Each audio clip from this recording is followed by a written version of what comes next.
Você ouve a partir de agora Junior Cast, o podcast da JCI Chapecó. Olá pessoal, tudo bem com vocês?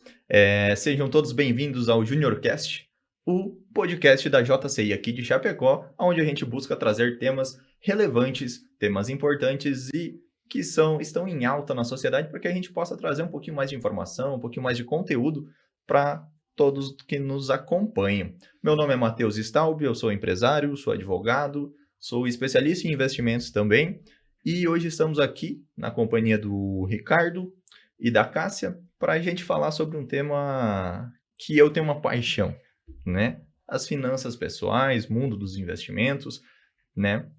Que são relevantíssimos na sociedade. Pessoal, por favor, se apresentem para o nosso público para depois a gente dar um segmento aqui. Ok, vamos lá então. Primeiro eu quero agradecer o convite, né? É uma alegria estar aqui falando desse tema que é tão relevante, tão necessário, e falando um pouquinho sobre esse momento, né? Quanto mais a gente falar sobre finanças, mais a gente vai ter oportunidade de aperfeiçoar também as nossas escolhas e, consequentemente, os nossos resultados. Bom, meu nome é Cássia Ternos, eu sou economista e administradora de formação, tenho mestrado em economia, estou cursando doutorado nessa área também. Construí minha carreira na docência do ensino superior e atualmente, né, nos últimos anos, dediquei bastante tempo da minha vida para alavancar negócios e também organizar as finanças, tanto pessoais quanto de pessoa jurídica, por meio da minha empresa. Então, também tenho o meu negócio, também sou empreendedora, e eu digo que o meu negócio é um negócio de educação, né? Porque eu realmente utilizo do conhecimento que eu adquiri ao longo do tempo para ensinar as pessoas, seja por meio de palestras, mentorias ou então treinamentos. Oi, Matheus. Oi, Cássia. Obrigado pelo convite, né? Agradecer a JCI. Faço das palavras da Cássia as minhas. Sempre um prazer falar de investimentos, um assunto que tem crescido bastante, tem surgido cada vez mais conteúdos, né, a respeito do tema, e isso, ao mesmo tempo que é bom, a gente fica também com um sinal de alerta ligado, porque sabe que ao mesmo tempo que surge muita coisa legal, tem muita coisa que a gente também não conhece ali a procedência, então é sempre bacana a gente abrir espaços para debater o tema, né, já que é um assunto bastante amplo e que com certeza pode mudar a vida das pessoas, né? Então, a função da Cássia tem sido mais atuação na área educacional. Eu atuo há 2 anos na Sicoob Maxi Crédito como consultor de investimentos, então nossa função também é ajudar, né, os colaboradores do Sicoob para, consequentemente, ajudar os nossos associados a investir cada vez melhor e ter um futuro mais tranquilo, digamos assim, já que hoje a gente sabe que no Brasil é complicado a gente depender aí de serviços públicos, né? Que bacana, time de peso aqui hoje então, né? Representando a Maxi Crédito, gigante realmente aqui do cooperativismo a nível nacional. Currículo já fala por si, né, Cássia? Currículo já fala por si. Então, só para contextualizar, né? Finanças pessoais. O que seriam as finanças pessoais? Nada mais é do que o orçamento que uma pessoa tem, mas não apenas como pessoa, mas um grupo familiar. Aquilo que é feito com o dinheiro, se sobra, se não sobra, vou investir, não vou investir. O que é prioridade para mim? No que eu gasto, no que eu não gasto e assim por diante, né? Aposto que todo mundo em casa já chegou ao momento de falar: meu Deus, o que eu vou fazer com o dinheiro? Ou qual conta eu vou pagar primeiro, né? Perfeito. Ou será que vou pagar uma conta? Nesse viés, gostaria de ouvir algumas dicas de vocês para que o nosso público, o pessoal que está escutando, assistindo, consiga começar a se organizar financeiramente ou até mesmo aprimorar aquilo que já faz bem feito, né? Perfeito, Matheus. Eu acredito, assim, que independente de qual é o nível das suas finanças hoje, a gente sempre tem oportunidades de aperfeiçoar. Mesmo nós que talvez aqui já estamos nesse mercado há algum tempo, todos nós aqui também temos momentos que a gente pode olhar para as nossas finanças e tem algum ponto para aperfeiçoar.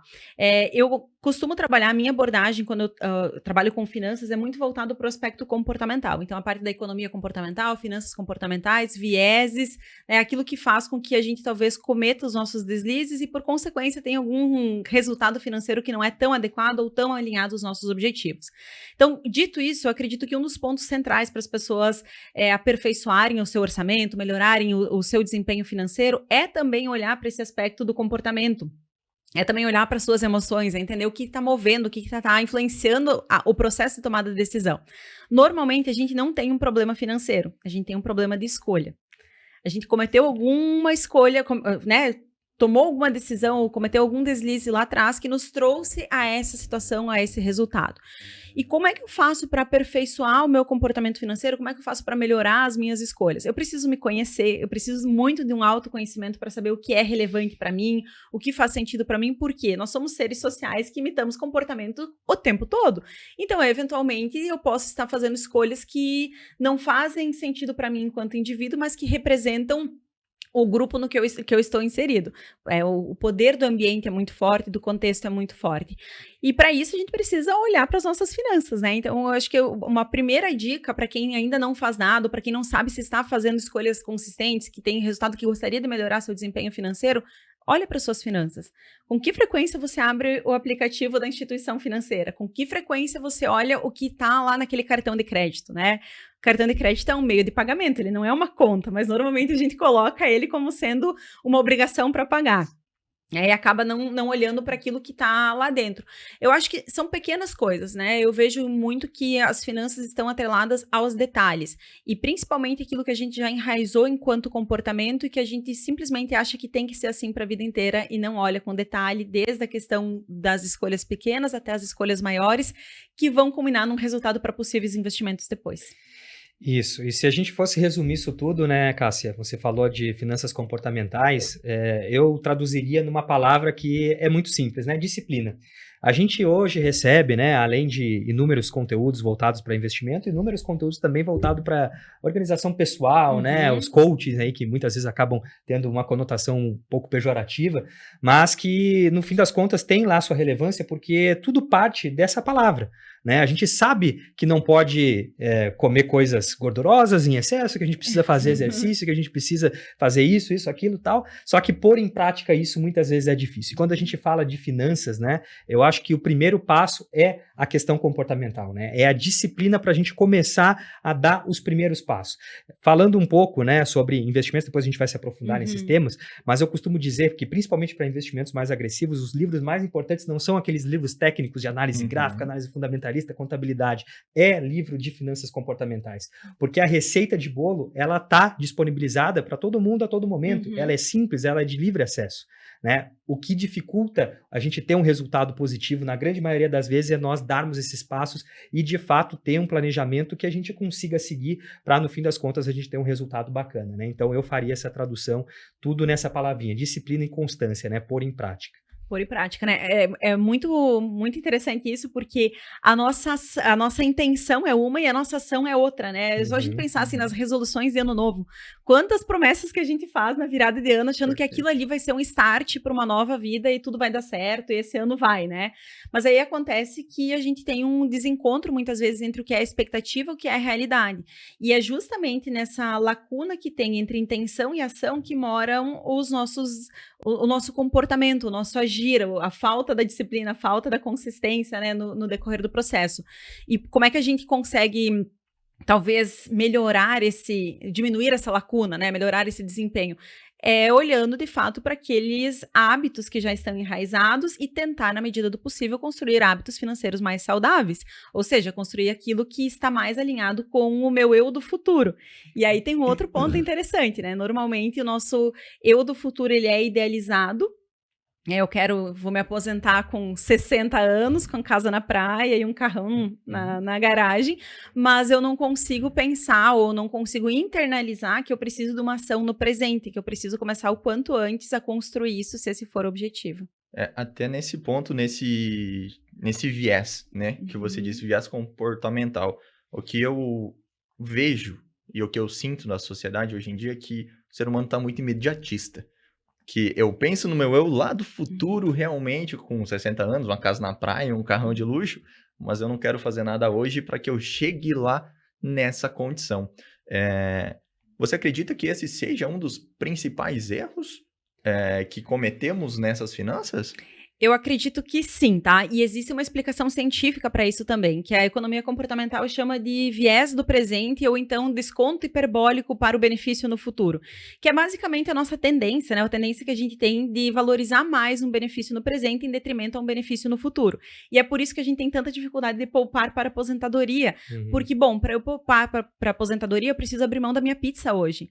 E o que me traz mais prazer? O que me traz mais satisfação? É o consumo no imediato, né? Então, essa é uma das dificuldades que nós temos a gente consegue se imaginar no futuro, mas a gente não consegue se imaginar no futuro na totalidade.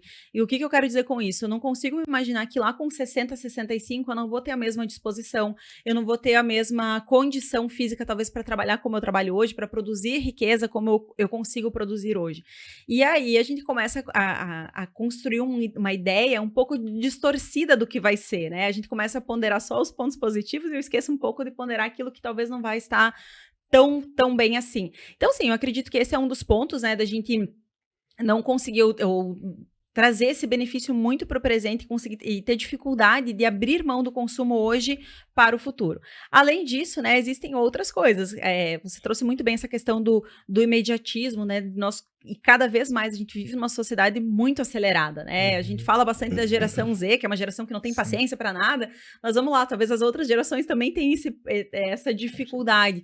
E a gente vive num momento, pelo que eu percebo, de valorizar muitas experiências, né? Isso, por um lado, é legal quando a gente olha para o lado do consumo, que as experiências tendem a trazer benefícios por mais tempo para nós, né? Uma viagem, por exemplo, enfim, um restaurante legal, né? Que você frequenta, você consegue manter essa memória mais presente do que comprar um produto físico. Só que, por outro lado, as experiências também custam. Então, a gente está vivendo muito de experiências ou esperando muito pelo momento de viver um momento feliz, esquecendo que a jornada é um conjunto, né? Equilibrar. E eu diria que essa falta de paciência, na verdade, vem muito do nosso instinto animal, né? O ser humano, ele é assim, se nós voltarmos um pouco no tempo, trazer aí o homem das cavernas, o que o cara que tinha, sei lá, 20 e poucos anos pensava naquela época quando ele estava lutando com o leão para sobreviver e alimentar a família dele? Ele pensava que daqui a 10, 15 anos ele tinha que poupar para ter dinheirinho para se aposentar um dia? Não, então é muito instintivo disso de nós sermos imediatistas, né? Claro que como animais racionais a gente vai criando alguns subterfúgios que façam como a gente evolua como espécie, graças a Deus que é assim. Mas é meio instintivo, de forma mais animalesca. Então é uma coisa que é difícil a gente lutar. Né? Falávamos da disciplina e essa paciência que a gente precisa ter para, no fim das contas, colher um resultado positivo, ela é contra-intuitiva, contra-instintiva, digamos assim. Né? Então, é isso que a gente precisa mentalizar para que, de fato, a gente tenha forças para seguir na nossa jornada. E acreditar que os resultados são rápidos é o principal erro, né? Então, conforme a gente vai estudando um pouquinho de matemática, nem precisa ser nenhum gênio para concluir que, na verdade, o que faz a mágica, né, pessoal, é o juros composto, né? É o tempo, sempre é o tempo. Então, no começo a gente olha, né, faz um determinado investimento, a gente vai olhar nosso resultado lá, puta, mas não rentabilizou nada, vou tirar daqui e vou viajar que eu ganho mais, pelo menos eu vivi a experiência, como a Cássia comentou, né? Mas, na verdade, a gente deixa de ter a possibilidade de lá no futuro aquele pouquinho e se multiplicando, uma exponenciação, né, que vai fazer com que, de fato, em um período maior a gente tenha uma rentabilidade, né, tenha um conforto muito maior, que no fim é o objetivo de poupar e de investir e de ter uma saúde financeira mais adequada, né? Você me trouxe um gancho muito legal para tratar um pouquinho sobre a educação financeira, né? Porque lá, 1800 a.C., sei lá, a época, não sei, de caçadas e afins, a gente não tinha esse pensamento. Mas hoje, na sociedade moderna, qual é a educação financeira que a gente recebeu? Qual que a gente passa para os nossos filhos? Os nossos filhos sabem organizar um orçamento? O que eles fazem com a mesada deles quando chega lá para eles, né? Nossa, eu não tenho, né? Não sei se vocês têm, ainda não tenho, mas essa é a questão. É algo que está enraizado, não só lá antigamente, mas também na nossa sociedade moderna, hoje em dia, a falta de educação financeira. Isso é um problema a nível nacional, obviamente, que existem meios de ser tratado. E educação financeira, de uma forma muito, muito, muito simplória, é a organização de um orçamento. Um orçamento familiar, um orçamento pessoal. Muito simplório, tá, gente? Pelo amor de Deus. E aí, temos algumas informações, algumas dicas, algumas sugestões de como montar um orçamento. Nossa, vamos lá. Esse assunto aqui, gente, dá pra gente discorrer muito, né? Mas vou só tocar aqui no ponto da questão de ensinar os nossos filhos. Eu também não sou mãe ainda, mas eu trabalhava como voluntária, né? Ainda estou atuando como voluntária num projeto lá em Saudades, Santa Catarina, que trabalha com crianças, né? A questão de educação financeira, inovação, entre outras questões. E eu diria que talvez, assim, a gente poderia acoplar, né, a questão da educação financeira, resumindo talvez uma outra palavra, que é escolhas. Quando a gente Perfeito. ensina a criança a fazer escolhas ou a ter autonomia para fazer escolha com o seu recurso, seja sua mesada, enfim, e insere ela no contexto das escolhas financeiras da família, ela vai aprendendo a escolher. Ela vai escolher errado em algum momento, ela vai cometer algum deslize, mas à medida do tempo que ela vai aprendendo com esses erros, ela vai conseguindo fazer escolhas mais consistentes. E o grande benefício de trazer a educação financeira para crianças é principalmente fazer com que ela não se torne um jovem ou um adulto com demanda reprimida. E chega lá no primeiro salário com aquela super emoção de que é um dinheiro que não acaba mais, quando na verdade ele acaba muitas vezes rápido, inclusive, né? Porque tem tantas coisas que ele queria ter feito lá atrás, aquele na volta a gente compra e assim por diante, né? Que ficou reprimido nele. Então, inserir a criança nesse contexto faz com que ela esteja mais próxima do dinheiro, das escolhas financeiras, que ela possa, inclusive, errar nesse processo. Porque ela vai aprender com isso também, né? Com a experiência. Não é aprender com erro, é aprender com a experiência que ela vai ter. Então, acho que esse é um ponto legal para quem está nos assistindo que tem filhos, e não só para quem tem filhos, tá? É para quem também está diretamente responsável por uma criança. Pode ser o padrinho, pode ser a madrinha, pode ser vovó, pode ser a professora que está lá no ensino primário, no ensino fundamental. Já tem essa discussão de inserir a educação financeira nas escolas, mas a gente ainda precisa discutir um ponto maior, que é como vai ser feito isso. Como vai ser feito isso, como esses profissionais vão se capacitar ao longo do tempo para também ensinar as crianças. Exatamente. E é uma oportunidade muito legal, né? Estamos falando de filhos, eu estou para receber a minha primeira no final do ano. Que legal, parabéns. Daqui a 5 meses. Então, a gente já tem, né, pessoal, essa mentalidade de criar uma poupancinha, né? Um investimento para quando ela tiver 18 anos, sei lá, 20 anos, ter acesso àquele capital. Mas mais importante do que ter acesso a esse capital, e eu percebo que essa já é uma ação muito comum, já dos nossos pais, né? A maioria dos nossos pais que teve a oportunidade, né, de ter uma vida um pouco mais tranquila em relação às suas finanças, fez isso para os seus filhos, e acredito que a gente também tem interesse em fazer para os nossos, eu pelo menos vou fazer para mim, mas mais do que o legado financeiro que você vai deixar é o legado educativo, né, de você poder dar o direcionamento e mostrar que, beleza, você chegou a 18 anos, está aqui teu dinheiro, que eu acumulei para ti até agora, mas daqui em diante é com você. Se você quiser pegar esse dinheiro e comprar um carro e viajar, ele vai acabar. Agora, se você continuar usufruindo do poder que a gente acabou de falar, né, dos juros compostos, do tempo a teu favor, tu tem 18, daqui a 15, daqui a 20, tu com 30, com a idade que eu tenho hoje, tu pode estar aposentada. Então, né, o que você vai escolher? E essa escolha, ela depende muito do direcionamento que a gente vai dar.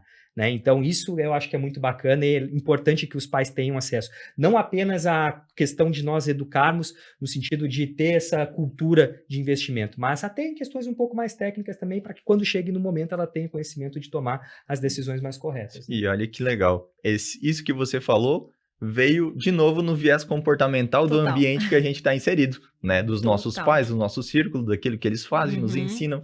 Então, é uma engrenagem, né? Uma coisa não caminha sem a outra, né? Perfeito. E eu ia até comentar, assim, que tem outro legado muito legal que vai ficar para ela também, que é o exemplo, né? Exatamente. É o exemplo de dizer assim, olha, assim que nós fizemos, esse foi o resultado, e isso associado também a essa questão que nós comentávamos antes sobre a aposentadoria e tudo mais, é interessante ver que quando você tem tempo, quando o teu horizonte de tempo é maior, você precisa fazer menos esforço financeiro. Então, talvez para conseguir juntar aquele montante para ela, quando ela chegar nos seus 18, 20 anos, o esforço financeiro que vocês vão precisar fazer mensalmente, ele é um esforço pequeno. Agora, se deixar para quando ela chegar nos 16, pensar em proporcionar aquele volume financeiro para ela, o esforço financeiro é muito maior. E aí, bom, aqui talvez para os estudos dela, para aquilo que ela desejar fazer, mas também para todo mundo que está acompanhando, né, para a questão da aposentadoria. Quanto antes começar, melhor. E é curioso, né, pessoal, que a desculpa, ela é sempre a mesma, independente da idade da pessoa que está dando aquela desculpa. Porque eu, por exemplo, comecei relativamente tarde a conhecer, a me aprofundar, ter detalhes, digamos ali por volta dos meus 30, né? Hoje eu tenho 35. Então faz 5 anos que eu estou mais preocupado nessa questão de pôr em prática, né? Antes a gente tinha teoria, mas um dia eu vou ver. E aí eu já penso assim, 30, comecei tarde. Beleza, mas quem tem 40 tá me dizendo, não, cara, tu começou super cedo. E eu vejo pessoas com 20 anos dizendo, putz, mas eu já comecei tarde, que não sei o quê. Cara, 10 anos é, assim, um negócio milagroso no resultado final quando você projeta um período um pouco maior, né? E não é projetar 50, 60, não, é 20, 30 que seja, né? O importante é dar esse primeiro passo e nunca é tarde, né? Que seja com 40, que seja com 50. A gente hoje tem a expectativa de vida aumentando e a gente quer viver até muito mais do que os 75, que é mais ou menos a faixa que temos de expectativa de vida hoje, né? Então, é importante a gente dar esse primeiro passo. Aquela história, né? Qual o melhor dia para começar a investir? Cara, foi ontem. O segundo melhor. Exato, o segundo melhor é hoje. E amanhã já vai ser tarde, mas sempre. Nunca é um dia ruim, nunca é tarde, né? Nunca é tarde. Nunca é tarde. Mas, aproveitando esse gancho, agora eu vou dar uma direcionadinha na pergunta para o Ricardo, para a gente falar um pouquinho de cooperativismo, certo?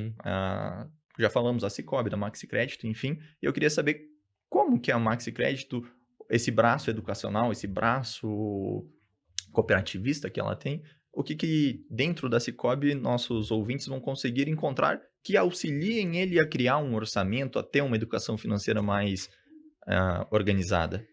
Legal, ótima pergunta. O Sicoob, por si só, né, por ser uma cooperativa, já tem, né, na sua natureza uma preocupação maior com relação à social, né, com relação à sociedade que está inserida, com relação aos seus associados, que na verdade não são clientes, né, lá a gente não chama de clientes, são cooperados, são sócios, né, tem, digamos assim, um percentual da cooperativa e todos os lucros que a cooperativa tem anualmente retornam para os associados. Então, o trabalho ele já tem um fundamento, né, muito social que é extremamente benéfico para todas as partes envolvidas, né, para a própria sociedade, para os colaboradores e, obviamente, para os associados. Então, a cooperativa faz um trabalho muito legal, tanto nesse âmbito social, quanto no sentido técnico de dar alternativas e instruções para que seus associados tenham as melhores ferramentas, tenham as melhores alternativas de investimento sempre que buscarem esse tipo de apoio conosco, né? Então, hoje a Maxi tem mais de 100 agências espalhadas pelo estado e algumas agências espalhadas pelo Rio Grande do Sul. Estamos falando aqui de Santa Catarina, então a região oeste é onde fica a nossa sede, onde temos a maior parte das nossas agências. Temos agências na região do Vale, ali de Blumenau e cidades próximas, temos no litoral e algumas regiões ali do Rio Grande do Sul. Então, o trabalho da cooperativa, no sentido de auxiliar o associado numa educação financeira que lhe dê mais conforto no futuro, ele é feito diretamente pelas agências, né? Então, sempre que tiver necessidade, tiver, né, interesse em conhecer um pouco mais, entender mais como funcionam esses planejamentos na prática, procurem uma agência aí da Maxi Crédito, que com certeza o pessoal vai estar super preparado, né? E essa é a minha função, tá no dia a dia aí com o pessoal para que a gente tenha todas as ferramentas e todo o conteúdo para dar essa segurança e poder ser de fato alguém que auxilia, né, o associado a chegar no objetivo financeiro dele. Perfeito, perfeito, Ricardo. E agora um tópico um tanto quanto polêmico, diferente, para a gente conversar. O hábito de poupar e o hábito de investir é a mesma coisa? Vamos lá, falando de hábito e comportamento, que eu acho que a gente poderia talvez sintetizar isso no hábito de fazer uma reserva ou de construir uma reserva de valor. Eu particularmente não gosto do termo reserva de emergência, gente, assim, eu acho que emergência sempre traz aquela conotação negativa, né? Então, assim, falando do aspecto comportamental aqui, quando eu penso em emergência, eu vou pensar assim, por que eu vou guardar dinheiro para uma coisa ruim? Isso pode, sim, estar sabotando, inclusive, a sua reserva financeira, né? O seu momento de reservar um valor no presente. Mas o hábito de poupar, o hábito de investir, talvez a gente tenha hoje, o Ricardo pode me ajudar aqui, o hábito de poupar relacionado ao hábito de fazer uma reserva financeira e o hábito de investir ainda mais complexo, um passo depois, porque é realmente você escolher um destino adequado para aquele valor que você reservou, que esteja atendendo tanto ao teu perfil, ao teu momento de vida, quanto também aos teus objetivos no futuro. Eu acho que são dois movimentos que as pessoas precisam fazer, né? Primeiro, se conscientizar, mas assim, primeiro olha para a tua situação financeira, se organiza financeiramente e entende quanto daquele valor que você recebe todos os meses você conseguiria destinar para construir uma reserva. Depois disso, pensa qual que é o próximo passo, pensando assim, olha, onde é que eu vou alocar esse recurso financeiro que talvez seria mais adequado, né, para o meu momento de vida e para aqueles objetivos que eu estou querendo alcançar. Perfeito, resumiu de maneira mais precisa impossível, né? É essa separação mais técnica, né? O poupar, ele está relacionado ao fato de você guardar, né? E você ter ali uma reserva, seja de emergência ou, né, da maneira como ou de nós quisermos oportunidade, chamar, ou qualquer outra coisa.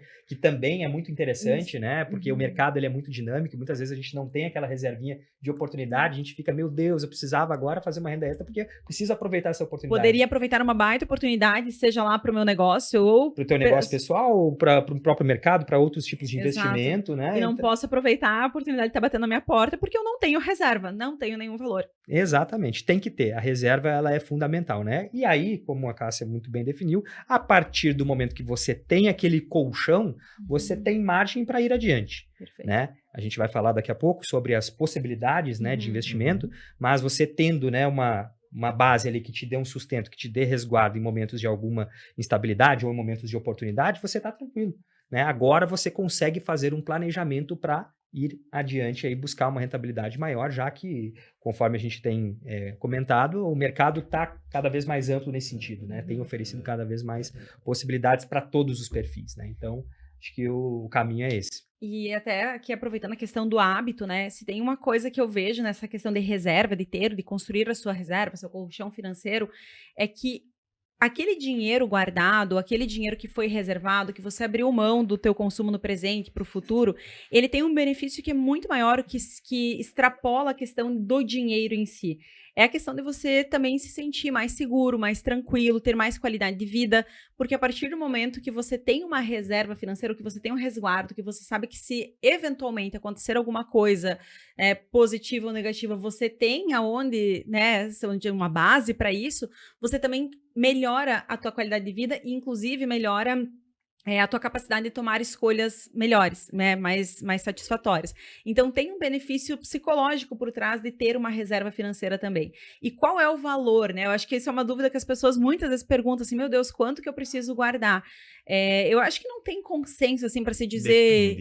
Depende muito da sua vida, do seu estilo de vida, daquilo que você preza como importante e relevante, mas os estudos já mostram que é o seguinte...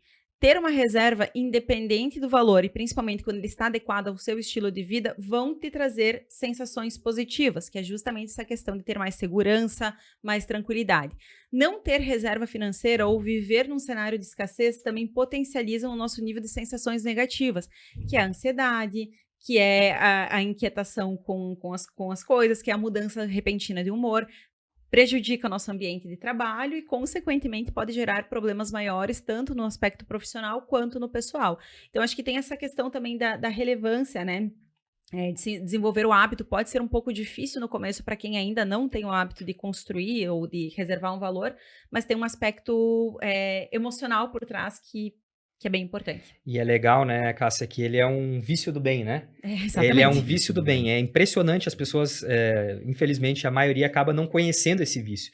Que conforme você vai criando essa disciplina, você vai tendo mais vontade, você vê a coisa acontecer, né? A gente costuma mencionar aquela zona de rebentação, que nós falamos no começo da conversa, que no começo é difícil, a gente não vê rentabilidade, a gente não tem nada, tem ali, juntei, tem 50 reais, juntei, tem só 100, juntei, 200.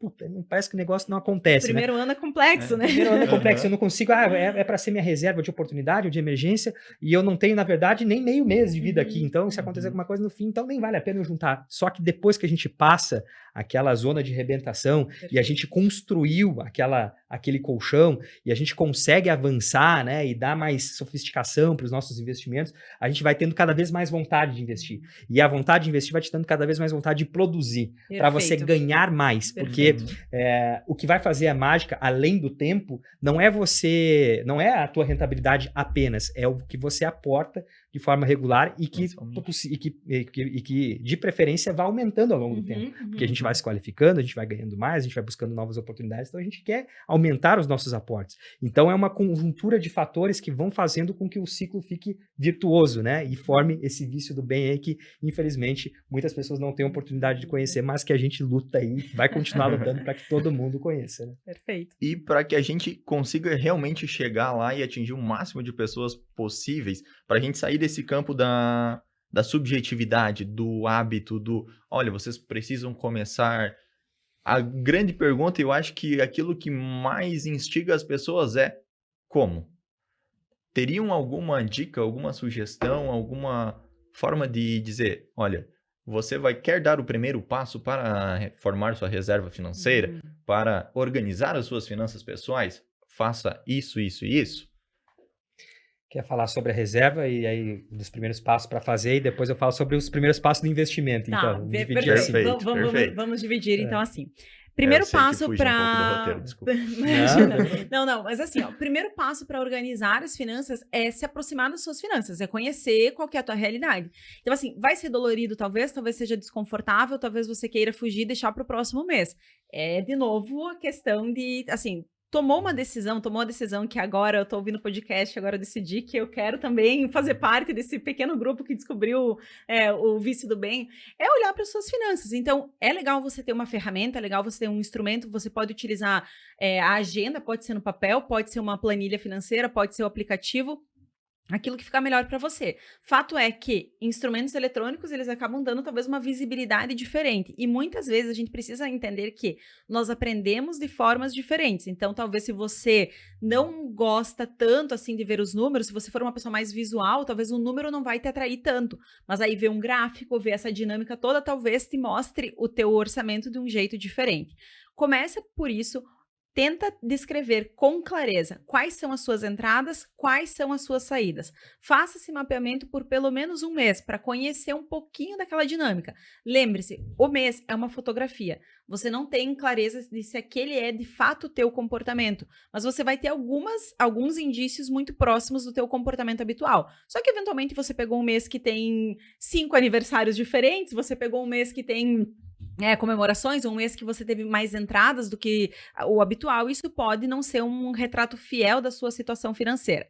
Depois que você fez isso, analise esses dados. Eu digo isso com muita frequência. As pessoas, às vezes, até fazem o levantamento financeiro, mas elas não analisam aqueles dados. Então, uma planilha preenchida de um ano, né, uma série histórica de um ano, ela não vai servir para muita coisa se você não conseguir extrair a informação necessária daquilo. E aí, tem várias coisas para serem analisadas, desde a frequência que você vai ao supermercado, desde qual é o momento do mês que você consome mais, o que você consegue perceber se você consome mais quando você acabou de receber o seu salário, ou se é quando tá faltando, quando tá chegando lá no próximo recebimento, que aí você fica tem mais dificuldade de lidar com a escassez. Enfim, são alguns pontos aqui para que você possa começar a organizar as suas finanças. Olhou para isso e aí sim começa a questão também de construção de metas e objetivos, entendendo o que daquilo pode ser cortado, se for o caso, né, ou o que pode ser otimizado. Eu costumo dizer que o meu trabalho não é fazer as pessoas gastarem menos. Eu não quero necessariamente que as pessoas gastem menos, eu só quero que elas gastem melhor. Então, que elas aloquem aquele recurso na melhor finalidade possível, dentro daquilo que é o seu estilo de vida, que é importante para você, sem necessariamente cortar aquilo que é relevante, né? E o que é relevante para mim pode não ser para você, então por isso que a gente precisa do autoconhecimento muito, muito profundo, assim, para conseguir, de fato, fazer esse direcionamento também das finanças. Mas acho que esses seriam os primeiros passos para começar uma organização financeira. Tem uma ferramenta, tem um instrumento, registre suas entradas e suas saídas, analise esses dados e tome decisões. Tome decisões a partir disso. Perfeito. Feito essa autoanálise, né, de você organizar suas finanças, né, ter a planilha, entradas e saídas, ver o que sobrou, né, agora a gente foca nisso, no que sobrou. O que sobrou, né, dentro da sua organização, dentro das suas possibilidades, e aqui, né, pessoal, abrimos parênteses para dizer, o que sobrou não interessa. Perfeito. Pode ser R$50, pode ser R$5, pode ser 100, pode ser 1.000, depende da realidade de cada um e isso é o de menos. O que importa é o que nós falamos agora há pouco da disciplina e de nós darmos o primeiro passo. Beleza, organizamos nossas finanças, está tudo bonitinho, temos um dinheirinho para investir. O que a gente faz agora, né? De forma, claro que esse também é um assunto que abriria margem para a gente se aprofundar, né? Por horas e horas de conversa, mas de forma bem direta, mais resumida, né, pessoal? O que é importante para a gente ter na cabeça num primeiro momento? Nós nos autoconhecermos com relação ao nosso perfil de investidor. né? Conhecer se nós somos, né? Se nós nos sentimos confortáveis em aplicar em ativos que tenham uma volatilidade maior, que tem uma projeção de ter uma rentabilidade mais elevada, mas que ao mesmo tempo pode ter uma oscilação mais brusca. Se você não é adepto a esse tipo de investimento, você é mais conservador, né? Investimentos que são mais estáveis, eles vão crescer de forma mais lenta, mas sempre em linha reta, sem dar aqueles sustos, sem tirar o sono de ninguém. Então, é isso que a gente precisa definir. Se nós somos conservadores, moderados, né, que é o meio termo entre o cara que é muito agressivo e o cara que é mais conservador, e o perfil agressivo, né, arrojado, né, e depende da instituição, da maneira como a instituição está definida. Então, é isso. A gente precisa definir qual o nosso perfil de investidor. E é legal, né, pessoal, nós irmos botando o pé na água pouquinho a pouquinho, porque se a gente chega e se joga na água, ela pode estar muito quente ou muito gelada e a gente pode acabar se dando mal.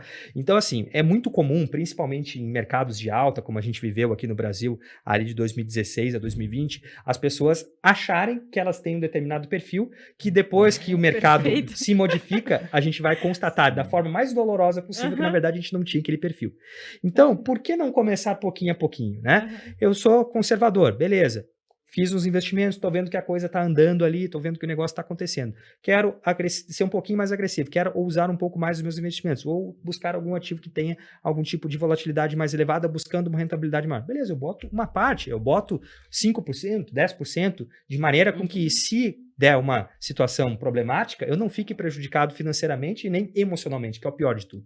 Né? Falávamos no começo da conversa que o mais importante de tudo nos investimentos não é os livros de contabilidade, os livros de economia, os livros de administração, é o emocional. Né? Então, você tendo o seu emocional prejudicado logo nas suas primeiras experiências, a perspectiva ela fica extremamente negativa. Né? A gente já começa a dar passos para trás e a gente vê isso acontecer de montão.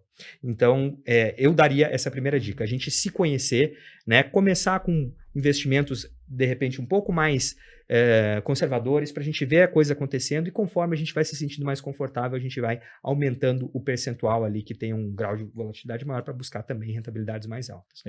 O que eu considero importante nesse gancho que você disse, Ricardo, é que a gente tem profissionais no mercado financeiro que são aptos a dar essas respostas. Eu quero começar a investir na renda variável. Já me organizei, estou com a minha reserva financeira legal, quero potencializar meus ganhos. A Cicobi pode me ajudar? Com certeza, com certeza. Como eu mencionei, a gente tem, né, os colaboradores que estão preparados para poder direcionar independente do perfil. Né? E o mais curioso, né, pessoal, o mais legal disso tudo é que, eventualmente, a gente recebe, nós que trabalhamos com investimentos há bastante tempo, a gente recebe a pergunta praticamente todos os dias, né? Qual é o investimento que mais rende? Qual é o melhor investimento? Né? E aí nem está falando especificamente de ações, né? Sim. Investimentos em geral. Quero alguma coisa mais conservadora. Qual é o melhor investimento? E o melhor investimento, ele vai depender justamente dessas questões que nós falávamos do perfil. Né? Depende do seu perfil, depende do seu planejamento, depende se aquele recurso pode ficar alocado por 1 ano, por 2 anos, por 5 ou por 10. Tudo muda, né? Desculpa só interromper um pouquinho. Claro. Poderia explicar um pouquinho mais o que é o perfil do investidor para quem está nos assistindo, que às vezes é um público um pouquinho mais leigo nesse sentido, né? Só para ficar mais esclarecido. Certo. Qualquer um dos dois. O perfil de investidor é aquilo que vai definir quais as características que você tem como investidor, né? Então, eu falei aqui, são os investidores conservadores, né? Que, na grande maioria das vezes, eles vão buscar rentabilidades não é mais baixas, né? Rentabilidades que são menores em comparação com investimentos mais agressivos, mas eles são mais conservadores. Eles não têm mais avessos ao risco, né? Mais avessos ao risco. E muitas vezes investimentos mais líquidos, né? A gente fala da reserva de emergência, a reserva de oportunidades. Normalmente a gente faz aquele investimento que a gente tem acesso a qualquer momento. Isso a gente chama, né? Ter acesso a qualquer momento ao seu investimento, a gente chama de liquidez. Né? Então, o investidor conservador, ele tem esse perfil. Ele vai buscar investimentos mais líquidos, né? Que você pode acessar a qualquer momento, e investidores que têm uma volatilidade menor, ou seja, em momentos de muita incerteza e instabilidade do mercado não oscilam tanto, mas que, consequentemente, eles vão ter uma rentabilidade um pouco mais lenta, né? Ele mais linear. Eles não se preocupam tanto, eles estão abertos a ter uma rentabilidade menor justamente, né? Para essa segurança. Para ter essa segurança. Então, são investimentos mais conservadores, de fato, né? Isso. O agressivo, que é o outro extremo, ele já abre mão da liquidez, então ele pode muitas vezes ter acesso àquele recurso a qualquer momento, mas ele está completamente exposto às oscilações de mercado. Normalmente, quando a gente fala de investimento mais agressivo, a gente fala de ações, é mais fácil porque é o que a maioria das pessoas conhece. Existem outras possibilidades de investimentos mais agressivos, mas a gente pode resumir nas ações porque elas desenham bem esse cenário que é o que a grande maioria das pessoas conhece. Então, são investimentos que dependem de mercado, né, depende de uma série de fatores relacionados à conjuntura política e econômica, e que muitas vezes você faz uma aplicação um mês depois, você precisa daquele capital, você pode estar pegando aquele recurso extremamente desvalorizado. Então, são recursos que, apesar de você ter acesso a qualquer momento, não convém que você precise dele num prazo muito curto, né? Então, esses são os investimentos mais agressivos, é o perfil mais agressivo. Ele visa, ao longo do tempo, né, e aí em projeção de prazo um pouco mais elevada, e quanto é essa projeção de prazo? Não tem uma data específica, né, pessoal? Pode ser 1 ano, 2, 5, 10, 15, 20, 30.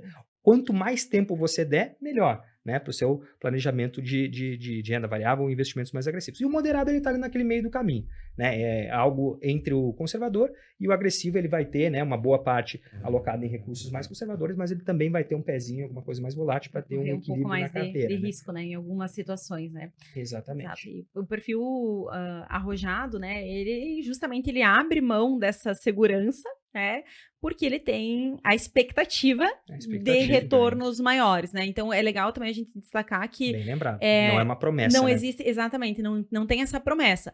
Normalmente, sim, o mercado tende a remunerar quem é mais audacioso, quem corre mais riscos. Mas é legal também a gente pensar que na hora de formar a nossa carteira de investimentos, né, sempre buscar essa diversificação, né? Então, não é que se você tem um perfil conservador, que é o meu caso, eu sou conservadora, não é porque eu sou conservadora que eu só vou ter investimentos de renda fixa. Não é porque também talvez o Ricardo já tenha um perfil mais arrojado que ele só vai ter investimentos em renda variável. É legal a gente pensar nesse equilíbrio. Só que o perfil, ele acaba nos direcionando para saber em qual que é o percentual que vai ficar mais atrelado a investimentos mais conservadores, qual que é o percentual que talvez esteja mais disponível para correr mais riscos. Quando eu participava e lecionava alguns treinamentos, eu sempre dizia que o perfil agressivo, arrojado, sempre vai ter renda fixa, mas o perfil conservador nunca vai ter renda variável. São exatamente essas duas máximas, mas também não vai ser 100% focado em um único produto. Ele vai diversificar dentro daquele produto, porque não existe apenas um produto de renda fixa, não é só o RDC, o CDB, o LCA, o LCI. Existe uma gama, com vários prazos, com várias rentabilidades, com vários objetivos, tributações. Então, por isso da importância da diversificação dos investimentos, independente do perfil. E até, assim, eu acho que tem uma questão do perfil mais conservador, né? Ele consegue ter, além de ter mais segurança com relação ao retorno ou aplicação do seu recurso, ele tem também essa questão de previsibilidade, né? Então, ele consegue ter um desenho de antemão do que tende a acontecer com o seu recurso financeiro. E claro, quanto mais tempo a pessoa tiver também para isso, maiores são os retornos que ela vai ter, uma vez que esse recurso não fica parado, ele é utilizado, né? Então tem toda essa questão. E você, no seu comentário anterior, Cássia, trouxe uma palavra que me remeteu a uma situação que é extremamente importante a gente reforçar, né? Que é a expectativa, né? Que a gente precisa vincular a renda variável a uma expectativa. A gente fala de tendências, né, pessoal? Quando a gente investe em bolsa, por exemplo, e a gente pega uma empresa sólida, né? Claro que tem bastante porcaria ali no meio, mas considerando que a gente vai investir numa empresa sólida, uma empresa que tenha perenidade, que já entrega resultados consistentes ao longo de muitos e muitos anos, e a Bolsa tem várias oportunidades nesse sentido, a gente tem uma expectativa de que aquilo possa continuar daquela forma. Né? O histórico dela mostra, e o presente também, porque não adianta ser só histórico, e o histórico não representa o que vai entregar no futuro, mas o presente dela, os balanços, né, nos últimos anos, eles seguem consistentes, então eles nos dão uma expectativa. E por que eu acho importante a gente frisar isso? Porque hoje, infelizmente, a gente vê no mercado aí várias promessas que a gente sabe que Ótimo. Não existe. Com certeza absoluta não vão se concretizar, né, pessoal? Existem muitos picaretas aí, muita gente atuando de forma extremamente incorreta, com má fé muitas vezes, ou muitas vezes até na ignorância. Uma coisa que eu percebi nas minhas andanças aí como consultor é que muitas vezes essas pessoas sequer têm má fé, é inocência mesmo, elas acham que elas estão entregando algo sólido e consistente para os clientes que ela acaba angariando e no fim das contas ela acaba quebrando a cara. Então o que a gente precisa reforçar, né, pessoal, é uma coisa muito simples, que todo mundo sabe, mas que é legal de tempo em tempo a gente relembrar. Dinheiro, infelizmente, não dá em árvore, né? Seria muito bom a gente sair aqui e dar uma empurrada na árvore da esquina e cair pencas de notas de dólar, seria maravilhoso. Mas toda promessa, pessoal, quer, sei lá, 5% garantido em contrato. Pessoal, dinheiro não dá em árvore. Tudo que é tipo de rentabilidade garantida, quando a gente fala de renda variável, ele está utilizando alguma premissa que não é correta. E aí eu trago outra questão. Você vai investir com um camarada desse, né? Pergunta se ele é habilitado pelos órgãos competentes, pelos órgãos fiscalizadores, pela Comissão de Valores Mobiliários ou pelo Banco Central. Então, eu sempre falo, né? Pessoal, vocês jamais fariam uma cirurgia com um médico que não tem lá o cadastro na CRM. Vocês jamais fariam um processo, o Matheus é advogado, né? Sim. Com um advogado que não tenha OAB. Você jamais faria isso. Por que você vai colocar o seu patrimônio, o dinheiro da sua família que você suou, nas mãos de um cara que não tem as habilitações de um banco central ou de um conselho, de uma comissão de valores imobiliários? Né? Então são coisas para a gente ficar atento, porque infelizmente acaba acontecendo e a gente vê que está cada vez mais frequente, a gente recebe muita dúvida com relação a isso. Então fiquem alertas, pessoal. Exatamente, né? Aquilo que oferece uma remuneração acima da média do mercado e ainda te promete certeza, né? Garantia, fiquem de olho, porque a gente sabe, né, inúmeros casos, inclusive, né, voltados a golpes nesse sentido, e que acaba, de fato, ludibriando as pessoas, né, fazendo com que elas fiquem emocionadas com aquele valor. E outra coisa legal a gente também comentar é o seguinte, o que seria uma remuneração muito acima da média de mercado, né, porque, assim, o que é? A gente tem que, talvez, se baliza, não sei, vocês podem me ajudar também nesse sentido, mas a gente se baliza muito pela Selic, né, que é a taxa básica de juros da economia. Então, hoje a Selic está abaixo de 11% ao ano. Isso quer dizer que é menos de 1% ao mês. Aí você vai ter um camarada aí que te oferece 2%, 3% ao mês. Alguma coisa errada tem. Garantido em contrato. Garantido em contrato que vai receber isso.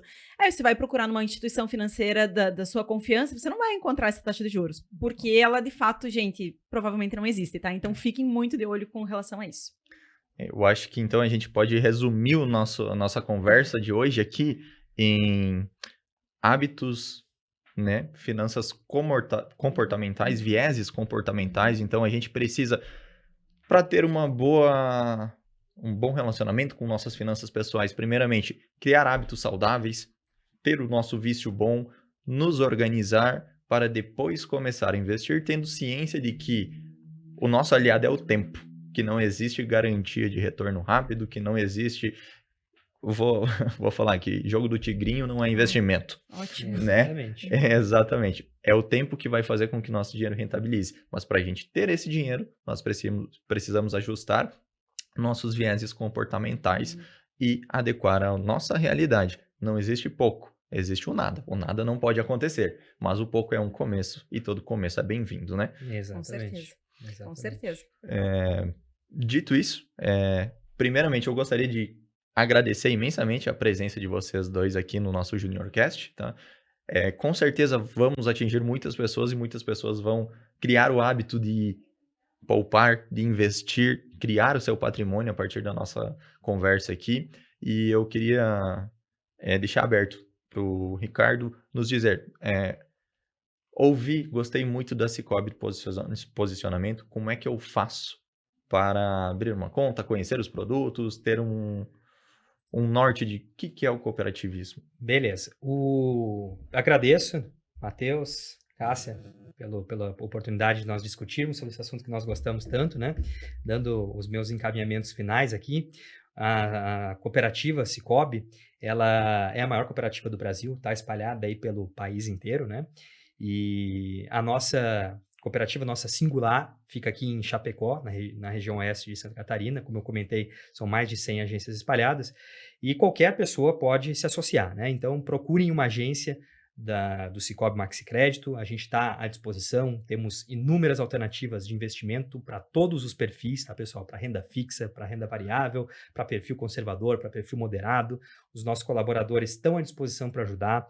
Temos um trabalho muito legal também que é feito pelo nosso time, que pelo site institutosicob.org.br vocês vão encontrar várias dicas de finanças pessoais, né? Então nós temos lá um programa chamado Se Liga Finanças, nós temos o Clínicas Financeiras e temos inclusive um programa bem legal para crianças, que é o programa Financinhas, que já ajuda desde pequeno, né, a ter essa cultura da poupança, né, de economizar, de investir.